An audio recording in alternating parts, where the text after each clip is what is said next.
सगळ्यामध्ये बंडखोरांच्या बंडाला आता वेगळं वळण लागतंय। कारण ईडीला घाबरून किंवा सत्तेसाठी शिवसेनेच्या आमदार आणि मंत्र्यांनी हे बंड केलेलं नाही, तर मग कशासाठी हे बंड केलंय असा प्रश्न विचारला जातोय।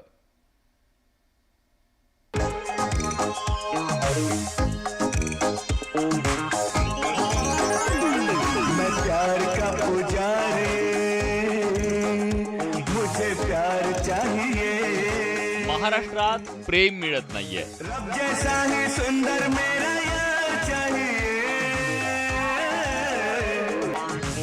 त्यामुळे शिवसेनेच्या या आमदार आणि बंडखोरांना तब्बल 3000 किलोमीटर अंतरावरील गुवाहाटी गाठावी लागली। या आमदारांना इथं ईडीची भीती नाही, या आमदारांना कोणत्याही पदाची लालसा नाही। शिवसेनेनं त्यांना आमदार केलं, मंत्री केलं, मात्र त्यांना हे काहीही नको होतं। त्यांना पक्षाकडून हवं होतं प्रेम।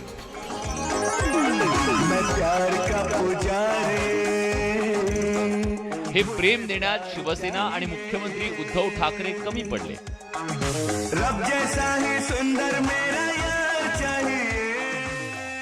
आयुष्यात या आमदार मंत्र्यांना काहीही नको होतं, मात्र प्रेम मिळत नसेल तर या आयुष्याला काय अर्थ आहे? हाच विचार करून या सर्व मंडळींनी अगदी प्रेमासाठी गुवाहाटी गाठली। त्यांना ईडी लागत नाही, बरोबर, त्यांना प्रेम लागतं। प्रेमाची कमतरता झाली, भेटीची कमतरता झाली आणि भेटणारा कोण होतो? एकमेव एकनाथ शिंदे साहेब। त्याच्यामुळे ते प्रेम वाढलं।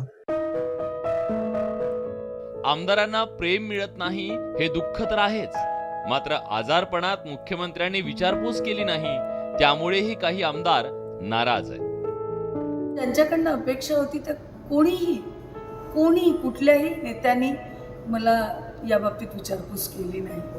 मी स्वतः 2012 पासून नगरसेविका आहे। अनेक आमदारांच्या पत्नींना कॅन्सर झालेला पाहिलेला आहे आणि त्यांच्या पत्नींना हॉस्पिटलमध्ये जाऊन बघितलेलं सुद्धा मी पाहिलेलं आहे स्वतःच्या डोळ्याने। काही आमदारांची विचारपूस केली जात नाही, तर कुणाला शिवसेनेकडून प्रेम मिळत नाही।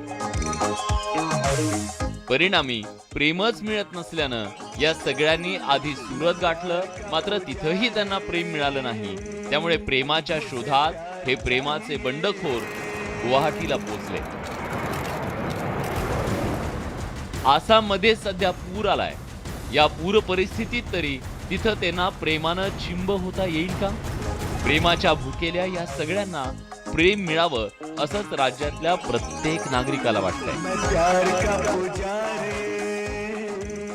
Bureau report, news 18।